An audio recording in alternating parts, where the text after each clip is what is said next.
শিশু রামিসা হত্যাকারীর কঠোর ও প্রকাশ্যে মৃত্যুদণ্ডের দাবিতে দেশ জুড়ে মিছিল, ব্লকেড। প্রধানমন্ত্রীর আশ্বাসের উপরই ভরসা রাখতে চান সন্তানহারা বাবা। যে আশ্বস্ত, যে ভালোবাসার যে স্বীকৃতি বা যে অঙ্গীকার দিয়ে গেছেন, আমি এর উপরেই আমি থাকতে চাই। আমার আর কোনো কিছুর প্রয়োজন নেই। শিশু ধর্ষণের পর হত্যাকাণ্ডের পেছনে সামাজিক অবক্ষয় আর বিকৃত মানসিকতাকে দুষছেন বিশেষজ্ঞরা। বলছেন দ্রুত বিচারই আনতে পারে পরিবর্তন। যেভাবে তাকে নৃশংসভাবে হত্যা করেছে সেটা ঠিক স্বাভাবিক মানসিক জায়গাটা মনে হচ্ছে না। ওই সময় তাদেরকে যদি আমরা বিচারের আওতায় নিয়ে আসতে পারতাম, তা তারা কিন্তু আজকে যে অভ্যাসগত ক্রিমিনাল, যাদেরকে আমরা হেবিচুয়াল অফেন্ডার বলি, তারা কিন্তু আজকে এটা হতো না। ঝিনাইদহে এনসিপির মুখ্য সংগঠক নাসিরউদ্দিন পাটোয়ারির ওপর ডিম নিক্ষেপ, মারধর। তার অভিযোগ, আইনমন্ত্রীর নির্দেশে ছাত্রদল হামলা করেছে।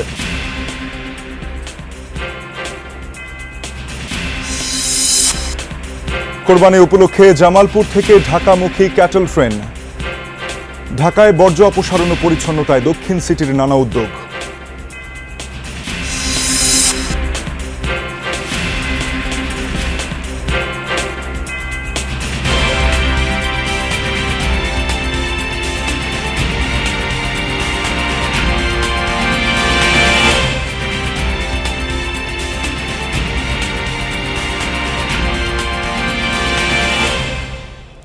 শিরোনামগুলো দেখছিলেন আমন্ত্রণ যমুনা নিউজে। আপনাদের সাথে আছে আমি তানজিম শাফিন।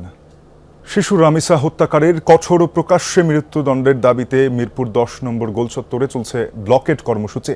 যোগ দিয়েছেন সমাজের সর্বস্তরের মানুষ। জুমার নামাজের পর মিরপুরের বিভিন্ন জায়গা থেকে প্রতিবাদ মিছিল নিয়ে কর্মসূচিতে যোগ দেন বিভিন্ন শ্রেণী পেশার মানুষ। এই মুহূর্তে সড়কে যান চলাচল সম্পূর্ণ বন্ধ। বিক্ষোভকারীদের দাবি, দ্রুততম সময়ের মধ্যে অপরাধীদের দৃষ্টান্তমূলক শাস্তি দিতে হবে। এ সময় প্রকাশ্যে মৃত্যুদণ্ড কার্যকরের দাবিও তোলেন অনেকে। তাদের দাবি, সাজা নিশ্চিত করা না গেলে সমাজে বাড়তেই থাকবে অপরাধ প্রবণতা। মঙ্গলবার সকালে মিরপুরের একটি ভবন থেকে রামিসার খণ্ডিত মরদেহ উদ্ধার করে পুলিশ। ততক্ষণে পালিয়ে যায় মূল অভিযুক্ত সোহেল রানা। ঘটনাস্থল থেকেই তার স্ত্রী স্বপ্না আক্তারকে গ্রেফতার করা হয়। সেই রাতেই গ্রেফতার করা হলে 164 ধারায় আদালতে স্বীকারোক্তিমূলক জবানবন্দি দেন সোহেল রানা। নিঃশেষ করে ফেলছে, খুন করে ফেলছে, তাহলে খুনি কেন দেশে এখনো জীবিত বেঁচে আছে? তাকে কেন খাওয়ায় পড়ায় বাঁচিয়ে রাখা হয়েছে? বাংলাদেশের আইন কতটা দুর্বল হলে আমাদেরকে বিচারের জন্য রাস্তায় নামতে হয়? আর কয়টা রামিসার হত্যা হলে বাংলাদেশের ঘুমন্ত মানুষের মস্তিষ্ক সজাগ হবে? ওর একটু হাত কাঁপে নাই, ওর একটু বুক কাঁপে নাই ভাই। ওর আমরা বিচার চাই, দৃষ্টান্তমূলক বিচার চাই। এই দৃষ্টান্তমূলক বিচার এমন না যে তাকে জেলে নিয়ে আমাদের জনগণের ট্যাক্সের টাকায় দিনের পর দিন, মাসের পর মাস খাওয়ানো হবে, পরে বাকি 5টা দর্শকের মতো রাজনৈতিক ফাঁক দিয়ে বের হয়ে যাবে। সারা দেশে নারী শিশু নির্যাতন ও হত্যা নিপীড়নের প্রতিবাদে প্রতীকী লাশ নিয়ে চট্টগ্রামে বিক্ষোভ মিছিল করেছে জাতীয় নাগরিক পার্টি এনসিপির মহানগর শাখা। বাদজুমা আন্দরকিল্লা শাহী জামে মসজিদ এলাকা থেকে শুরু হয় মিছিলটি।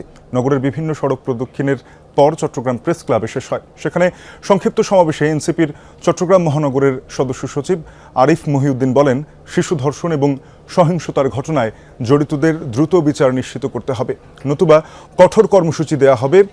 একই দিন নগরের আলী খাঁ মসজিদ থেকে বিক্ষোভ মিছিল বের করে বাংলাদেশ ইসলামী ছাত্র শিবির চট্টগ্রাম মহানগর শাখা। পরে প্রেস ক্লাব চত্বরে অনুষ্ঠিত সমাবেশে বক্তারা বলেন, দ্রুত দৃষ্টান্তমূলক শাস্তি নিশ্চিত না হলে সমাজে অপরাধ আরও বাড়বে। শিশু রামিসা হত্যার ঘটনায় পল্লবী এলাকা এখনও শোকস্তব্ধ। পরিবার থেকে প্রতিবেশী কেউই ভুলতে পারছেন না নির্মম ও ভয়াবহতার রেশ। দ্রুততম সময়ে বিচার আর দৃষ্টান্তমূলক শাস্তির দাবিতে সকাল থেকেই রামিসার বাড়ির সামনে অনেকে অবস্থান করছেন। এই হত্যাকাণ্ডের বিচার দ্রুতই সম্পন্ন হবে, গোটা রাষ্ট্র সাক্ষী হবে সেই বিচারের, সেই আশ্বাস দিয়েছেন বিএনপির সংসদ সদস্য সেলিমা রহমান। বলেছেন, এমন ঘটনা যেন পুনরাবৃত্তি না হয় সেই নির্দেশনা দিয়েছেন প্রধানমন্ত্রী তারেক রহমান।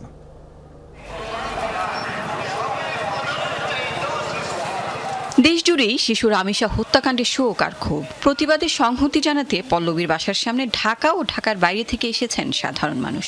বিচার নিশ্চিত করে অপরাধীদের কঠোর সাজার দাবি সবার। আরো বিপরাই ছোট বাচ্চাকে তুই আমি থুয়া যাই গিয়া অনেক টেনশনে থাকি, চিন্তা ভাবনা থেকে। আরে বিচার হওয়ার না কারণে তো সুযোগটা পেয়ে গেছে, যেটা বিচার হয় না দেখে কি জয় মাস জেল খাটুম, বছরখানি জেল খাটুম, সারা তো পেয়ে যাম, বিচার তো হইব না। প্রকাশ্যে একটা শাস্তির ব্যবস্থা করা হোক, ওকে দেখা যেন এরকম বলাৎকার থেকে শুরু করে এরকম ধর্ষণ এবং হত্যার অভিযোগে কেউ যেন অভিযোগী না হয়। জবানবন্দি দিয়েছে যে সে তাকে হত্যা করেছে, তার সাথে সহযোগিতা করেছে। তারপরও আমরা কিসের জন্য এখনো আমরা কালক্ষেপণ করছি? কার্যকর বিচার নেন যাতে কোনো দর্শক জামিনে না বের হতে পারে। রামিসার পরিবারের সাথে সমব্যথী হতে ব্রাহ্মণবাড়িয়া থেকে এসেছেন কন্যা হারানো আরেক পিতা মোহাম্মদ সাদেক। জানান 6 বছরের মেয়ে নিশাদকে ধর্ষণের পর হত্যা করা হয়। আসামি গ্রেফতার হলেও অভিযোগপত্র দেয়নি পুলিশ। বিচার চান নিজ সন্তান হত্যারও। বাসা তো নাই, কি বলবো, যে অবস্থাতে যে অন্তকে ওনার সাথে দেখা করলাম তো আপনারা একটু শান্তি হবে। ওনার মেয়ে অতই অবস্থা হয়েছে, আমার মেয়ে অতই অবস্থা হইলো। সকালে শোকাহত পরিবারকে সমবেদনা জানাতে যান বিএনপির সংসদ সদস্য সেলিমা রহমান ও নিপুণ রায়। আর কোনো বাবার বুক যেন খালি না হয় সেই কথা বলেন রামিসার বাবা। প্রধানমন্ত্রী যে আশ্বাস দিয়েছেন তার উপর আস্থা রাখতে চান তিনি। আমাকে যে আশ্বস্ত, যে ভালোবাসার যে স্বীকৃতি বা যে অঙ্গীকার দিয়ে গেছেন, আমি এর উপরেই আমি থাকতে চাই। আমার আর কোনো কিছুর প্রয়োজন নেই। সেলিমা রহমান বলেন, রামিসা হত্যাকাণ্ডের বিচার দ্রুতই সম্পন্ন হবে। গোটা রাষ্ট্র সাক্ষী হবে সেই বিচারের। দুই এমপি জানান, এই হত্যাকাণ্ডের মতো ঘটনার যেন পুনরাবৃত্তি না ঘটে সেই নির্দেশনা দিয়েছেন প্রধানমন্ত্রী তারেক রহমান। 17 বছরে যা করেছে আমরা 2 মাসে তার সম্পূর্ণ শেষ করতে পারব না। কাজেই মাননীয় প্রধানমন্ত্রী চেষ্টা করছেন, আমরাও চেষ্টা করছি। সেই দায়িত্ব নিয়ে তারা খুব দ্রুত এর বিচার করবেন যাতে করে জনগণের আস্থা ফিরে আসে। রামিসার এই হত্যাকাণ্ডের বিচার আপনি পাবেন।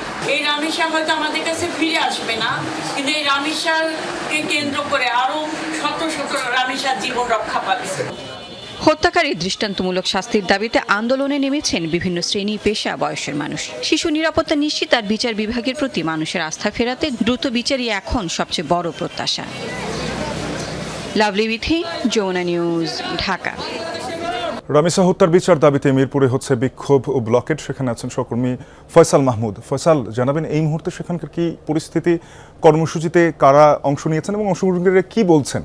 শাফিন, মূলত দুপুরের পরপরই রামিসা হত্যার বিচারের দাবিতেই এখানকার মিরপুরের যে ছাত্র জনতা তাদের উদ্যোগেই মূলত মিরপুর 10 নম্বরের যে গোল চত্বরটি রয়েছে সেখানে মূলত ব্লকেট কর্মসূচি দেওয়া হয় এবং সেটি প্রায় ঘণ্টা খানেক ব্যাপী। সেখানে প্রায় হাজার হাজার ছাত্র জনতা, নারী, পুরুষ, শিক্ষার্থী, সাধারণ মানুষ সকলের উপস্থিতিতে সেটি পালন করা হয় এবং পরবর্তীতে মূলত জনগণের ভোগান্তির চিন্তা করে প্রায় ঘণ্টাখানেক পরেই মূলত সেই ব্লকেট কর্মসূচি প্রত্যাহার করে নেওয়া হয়। তবে এখনও পর্যন্ত আমরা দেখছি এখানে বিভিন্ন পেশাজীবী কিংবা সাধারণ মানুষজন রয়েছেন, বিভিন্ন নারীরাও এসেছেন বিভিন্ন এলাকা থেকে। তারা মূলত নারী নিরাপত্তা এবং এই যে রামিসার মতো একটি শিশুকে এভাবে যে হত্যা করা হয়েছে তার বিচারের দাবিতেই তারা এখানে এসেছেন এবং তারা বলছেন যে এই যে বাংলাদেশে বিচারহীনতা কিংবা বিচার দীর্ঘসূত্রিতার কারণে এই যে দিন দিন এই ঘটনাগুলো ঘটছে, এই জায়গায় আর ছাড় দিতে নারাজ তারা। এই কারণেই তারা মূলত আজকের এই বিক্ষোভ কর্মসূচিতে যোগ দিয়েছেন এবং তারা বলছেন যতক্ষণ পর্যন্ত না এই রামিসার হত্যাকারীর বিচার হবে ততক্ষণ পর্যন্ত না তারা এই আন্দোলন কিংবা তাদের এই যে প্রতিবাদ সেটি জারি রাখবেন। এখানে অনেকেই আছেন, আমরা একটু আপনাদের সাথে কথা বলতে চাই। আজকে আপনারা এই যে কর্মসূচি দিয়েছেন, আপনাদের কি বার্তা ছিল, কি দাবি ছিল? আমাদের বার্তা ছিল যে 48 ঘন্টার ভিতরে রামিসার যে ধর্ষক তার দৃষ্টান্তমূলক একটি বিচার যেন জনসমক্ষে করা হয়। আপনি যেমনটি শুনছিলেন যে তারা আসলে মূলত দৃষ্টান্ত স্থাপনের জন্যই এই যে রামিসার হত্যাকারী যিনি রয়েছেন কিংবা ধর্ষক তার বিচার তারা প্রকাশ্যে দাবি করেছেন এবং সকাল থেকে আমরা বেশ কিছু মানববন্ধন এবং কর্মসূচিতে গিয়েছি। সবারই একই দাবি যে দৃষ্টান্তমূলক একটি শাস্তির মাধ্যমেই রামিসার এই হত্যাকাণ্ডের বিচার তারা দেখতে চান, যাতে ভবিষ্যতের জন্য এটি দৃষ্টান্ত হয়ে থাকে। শাফিন। ফয়সাল, ধন্যবাদ আপনাকে। এদিকে রামিসার বাবা মা সন্তানের কবর জিয়ারত এবং দোয়া মোনাজাতে অংশ নিতে মুন্সিগঞ্জের সিরাজদিখানে গেছেন। সেখানে আছেন সহকর্মী আরাফাত রায়হান সাকিব, তার সাথে যোগ দেব। সাকিব, নৃশংস এই ঘটনা নিয়ে পরিবার ও এলাকাবাসী কি বলছেন? শাফিন, দেখুন আসলে সারা দেশ যে শোকে কাতর, সে শোক আরো বেশি ঘনীভূত হয়েছে মুন্সিগঞ্জের সিরাজদি খান উপজেলার মধ্যম শিয়ালদি এই মোল্লাবাড়িতে। কারণ এটি আসলে রামিসার শিকড় এবং ঠিক এখানেই আসলে রামিসাকে দাফন করা হয়েছিল। গত পরশু যে নৃশংসতার সাক্ষী হয়েছে সারা বাংলাদেশ, নৃশংসতার পর এবং গতকাল যে তার পরিবার ঢাকায় চলে গিয়েছিল, এরপরে কিন্তু তারা আসলে আজকে আবার এখানে ফিরে এসেছে এবং এখানে এসে তারা যে তাদের যে স্থানীয় যে মসজিদ রয়েছে সেই মসজিদে কিন্তু নামাজ আদায় করেছে রামিসার বাবা এবং এরপরে কিন্তু দোয়া মুনাজাতে অংশ নিয়েছিল। এবং এই মুহূর্তে আসলে দফায় দফায় কিন্তু আসলে সাধারণ মানুষ, বিভিন্ন শ্রেণী পেশার মানুষ কিন্তু রামিসার পরিবারকে আসলে যে শোকাহত পরিবার, সেই শোকাহত পরিবারকে কিন্তু আসলে সান্ত্বনা দিতে, সমবেদনা জানাতে এখানে এসে হাজির হচ্ছে। এবং এই মুহূর্তে আমরা দেখতে পাচ্ছি যে কেন্দ্রীয় বিএনপির যিনি স্বেচ্ছাসেবক বিষয়ক সম্পাদক রয়েছেন মীর শরাফত আলী সপু, তিনি রয়েছেন এখানে এবং একই সাথে রামিসার বাবা সহ নিকটাত্মীয়রা রয়েছে এবং এখানে কিন্তু সকলেই মিলে আসলে একেবারে শোকে স্তব্ধ একটি অবস্থা বিরাজ করছে। এবং সেই শোকের কথা কিছুক্ষণ আগেও রামিসার বাবা আমাদেরকে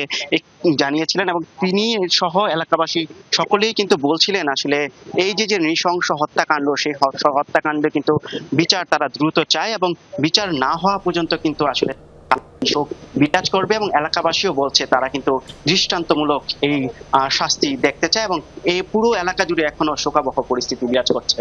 শাফিন, সাকিব জানাচ্ছিলেন এলাকাবাসীর কথা, আপনাকে ধন্যবাদ। শিশু ধর্ষণের পর হত্যা কেন এমন জঘন্যতম অপরাধ? নির্দিষ্ট বা একক কোনো উত্তর নেই। অপরাধ বিশেষজ্ঞ ও মনোবিদরা বলছেন ধর্ষণ শুধু যৌন বাসনা পূর্ণ করা নয়, সেই সাথে দুর্বলের উপর সবলের আধিপত্য আর ক্ষমতার অপব্যবহার। এর জন্য নৈতিকতা, সামাজিক অবক্ষয়, বিকৃত মানসিকতা, বিচারহীনতা, মাদক আর পারিবারিক বলয় ভেঙে যাওয়ার মতো কারণকে চিহ্নিত করেছেন বিশেষজ্ঞরা। বলছেন এগুলোই দিনের পর দিন বাড়িয়ে তুলছে নিকৃষ্ট মানুষের সংখ্যা। অনেকগুলো বিষয়ের সংমিশ্রণ থাকে যখন এই ধরনের ব্যক্তি এরকম থাকে। 2 দশকের বেশি সময় ধরে মনস্তত্ত্ব নিয়ে কাজ করছেন ডাক্তার মেঘা সরকার। তিনি বলছেন যুগে যুগে ধর্ষণ ও হত্যার মতো নিকৃষ্ট অপরাধে জড়িয়ে আছে মানুষ, আর সব অপরাধের রয়েছে আলাদা ও জটিল বৈশিষ্ট্য। আমার কারোর প্রতি রাগ হলো, আমি আমার প্রয়োজনের জন্য আমি খুন করে ফেললাম, শুধুমাত্র সেটা হয়নি। কিন্তু একটা ছোট বাচ্চা, তাকে সে রেপ করেছে, রেপ করার পরে কিন্তু যেভাবে তাকে নৃশংসভাবে হত্যা করেছে সেটা ঠিক স্বাভাবিক মানসিক জায়গাটা মনে হচ্ছে না। অপরাধ বিশেষজ্ঞদের মুখেও বিচারহীনতার সংস্কৃতির কথাই জানান। সম্ভাব্য ধর্ষকের মনে কঠোর সাজার ভয় থাকলে অপরাধের পথে পা বাড়ানোর সংখ্যাও কমবে। যারা লগুলো ভায়োলেট করতেছে ওই সময় তাদেরকে যদি আমরা বিচারের আওতায় নিয়ে আসতে পারতাম, তা তারা কিন্তু আজকে যে অভ্যাসগত ক্রিমিনাল, যাদেরকে আমরা হেবিচুয়াল অফেন্ডার বলি, তারা কিন্তু আজকে এটা হতো না। সো আজকে তারা প্রথমে দেখবেন হয় থেফটের সাথে তাদের ইনভলভমেন্ট, তাদের রাবরির সাথে ইনভলভমেন্ট, স্ন্যাচিংয়ের সাথে ইনভলভমেন্ট। ওই সময় যদি তারা যদি প্রপার জাস্টিসটা পেত, তাহলে কিন্তু আজকে তারা এই পর্যন্ত আসতো না। পারিবারিক যোগাযোগ বিচ্ছিন্নতা, ভালোবাসা ও সহানুভূতির চরম অভাব বাড়াচ্ছে পেডোফিলিক ডিজঅর্ডার বা শিশুর প্রতি অস্বাভাবিক যৌন অপরাধের মাত্রা। নৈতিক মূল্যবোধটা তৈরি হয় হলো ধর্মীয় মূল্যবোধ, পারিবারিক মূল্যবোধের মাধ্যমে, যেটা ছোটবেলায় শিশু বেড়ে ওঠার মাধ্যমেই তার তৈরি হবে, এবং যেটা বিশেষ করে তার পরিবার এবং হলো আশেপাশে তার যে নানা রকমের অভিজ্ঞতা, সেটার মাধ্যমে তার এই নৈতিক জায়গাটা তৈরি হয়। এটা বড় হওয়ার প্রক্রিয়ার মধ্যে তৈরি হয়। এই জায়গাটা যদি ভীষণভাবে তার মানে ত্রুটিপূর্ণ থাকে, তৈরি হলো না সেভাবে, সে মানুষের প্রতি যে তার এক ধরনের সমমর্মিতার জায়গা থাকবে, দায়িত্ববোধের জায়গা থাকবে, সেই জায়গাটা যদি না থাকে, এ ধরনের সে কার্যক্রম সে করতে পারে। কিন্তু এমন জঘন্য অপরাধ থামবে কিভাবে? আইনের বাধাটা যদি খুব স্ট্রং থাকে, যে হয়তো নৈতিক ব্যাপারটা আমার অতখানি নেই, কিন্তু আমার আইনের বাধা বা আমার সামাজিক বাধাটা খুব স্ট্রং, তাহলে কিন্তু ব্যক্তি একবার দুবার চিন্তা করবে। তো হ্যাঁ, এই ধরনের অপরাধ ক্ষেত্রে ফ্যামিলি থেকে বিচ্যুত হওয়ার কারণে, ফ্যামিলিতে থাকার কারণে মানুষের যে একটা সেন্স অফ অ্যাটাচমেন্ট থাকে, তাদের যে একটা ইনভলভমেন্ট থাকে, তাদের যে সেন্স অফ একটা থাকে, এই জিনিসটাদের মধ্যে থাকে না। রামিসা ধর্ষণ ও হত্যার প্রতিবাদে পুরো দেশ যেভাবে ফুঁসে উঠেছে, সেই প্রতিবাদ আর ধর্ষণের প্রতি ঘৃণা যদি সত্যি লালন করেন সবাই, তাহলেই নিরাপদ হবে প্রতিটি শিশু। আল আমিন হক অহন, যমুনা নিউজ, ঢাকা। জয়পুরহাটে 12 বছরের শিশুকে ধর্ষণের অভিযোগে সৎ বাবাকে গ্রেফতার করেছে পুলিশ। গুরুতর অবস্থায় শিশুটি জয়পুরহাট সদর হাসপাতালে চিকিৎসাধীন। পুলিশ জানায় শিশুটির মা বাসার পাশে একটি ছাত্রাবাসে রান্নার কাজ করেন আর লিটন পেশায় রিকশা চালক। কয়েকদিন আগে মা কাজে গেলে ঘরে একা থাকার সুযোগে শিশুটিকে জোরপূর্বক ধর্ষণ করে লিটন।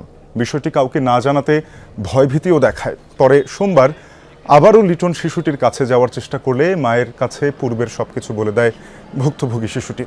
বিষয়টি জানাজানির পর স্থানীয় কিছু প্রভাবশালী ব্যক্তি সামাজিক সম্মানের ভয় দেখিয়ে তার ধামাচাপা দেওয়ার চেষ্টা করেন, কিন্তু গত রাতে শিশুটির শারীরিক অবস্থার অবনতি হলে হাসপাতালে ভর্তি করা হয়। এই ঘটনায় থানায় মামলা করেন শিশুটির মা।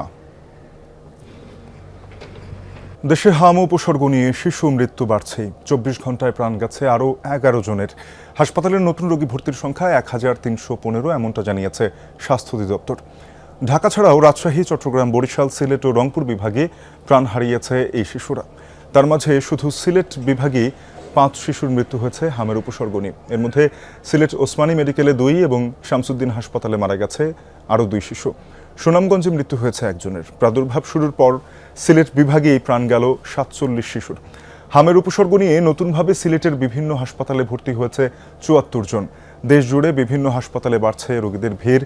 কিছু কিছু স্থানে শয্যা সংকট দেখা দেয়, মেঝেতে রেখেও রোগীদের চিকিৎসা চলছে।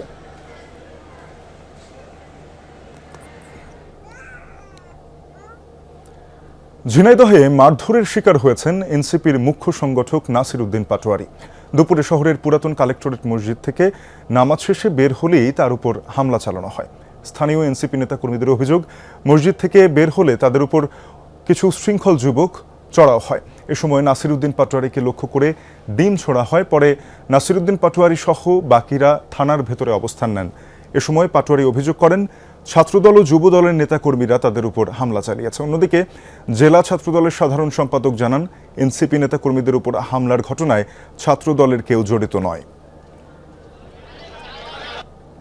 আমাদের আইনমন্ত্রী আসাদুজ্জামানের নেতৃত্বে আমরা মসজিদ থেকে বের হওয়ার পরে ছাত্রদলের হকি স্টিক দিয়ে আমাদের উপরে সশস্ত্র হামলা তারা করেছে এবং এটা নেতৃত্ব দিয়েছে এখানে ইসলামী বিশ্ববিদ্যালয়ের ছাত্রদলের আহ্বায়ক।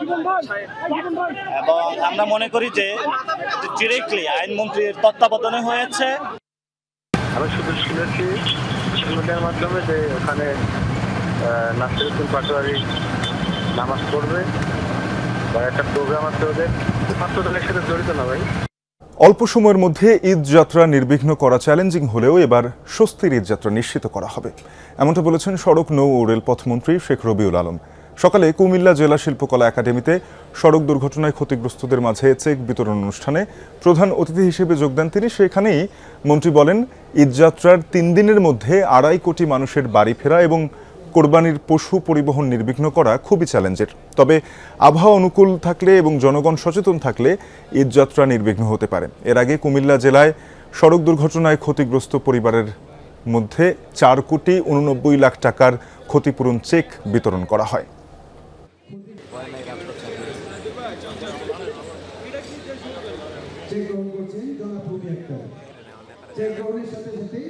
যানবাহন যা আছে এটা বড় চ্যালেঞ্জ হয়ে যায় 3 দিনের মধ্যে এটাকে একেবারে ম্যানেজ করে নির্বিঘ্নে যাতায়াতটা আরামদায়ক করা, স্বস্তিতে করা একটু চ্যালেঞ্জ। তো সেই চ্যালেঞ্জ যেগুলি আছে সেগুলি আমরা সমাধান করার চেষ্টা করছি। আমি ধারণা করছি বা মনে করছি আপনাদের সবাই সহযোগিতা থাকলে, জনগণ একটু সচেতন হলে, আবার প্রাকৃতিক দুর্যোগ যদি আবার না হয়, তাহলে আমার মনে হয় যে মানুষ স্বস্তিতে এবার ঈদ যাত্রা নিশ্চিত করতে পারবো। ঈদুল আজহা উপলক্ষে এবারও জামালপুর থেকে কোরবানির পশু আনতে ক্যাটল ট্রেন সার্ভিস চালু করেছে রেল কর্তৃপক্ষ। বিকেলে ইসলামপুর থেকে ঢাকার উদ্দেশ্যে 400 গরু নিয়ে ছেড়ে আসবে প্রথম ক্যাটল ট্রেন। প্রতিটি ট্রেনে আছে 25টি ওয়াগন, প্রত্যেকটিতে 16টি করে গরু বহন করা হবে।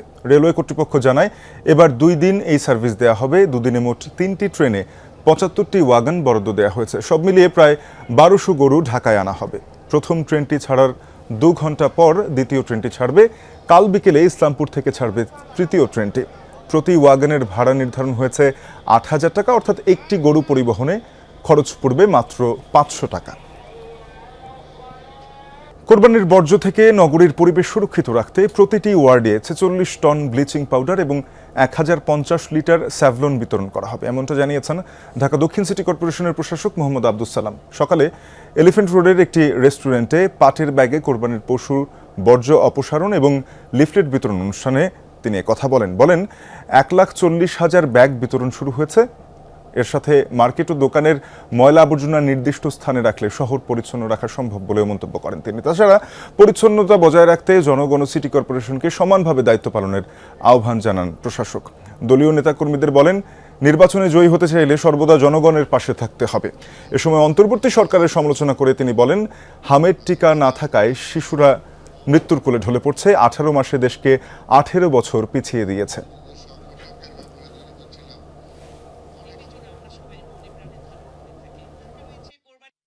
এই 18 মাসে ওই সরকার 18 বছর পিছিয়ে দিছে। এই যে দেখেন হামে বাচ্চারা মারা যাচ্ছে, এই দায়িত্বটা কার? এই দায়িত্বটা ওদের। সেই সময় টিকা আনে নাই, মারা যাচ্ছে। দোকানদাররা যদি সবকিছু ঠিক হয়ে যায়, একটু পরিষ্কার থাকে, একটু ক্লিন থাকে, যে আমার দোকানে ময়লাগুলো আমি একটা বক্সে রাখবো, তারপরে এগুলো আমাদের ওই পরিচ্ছন্ন কর্মীরা নিয়ে যাবে। দর্শক, এই ছিল যমুনা নিউজ।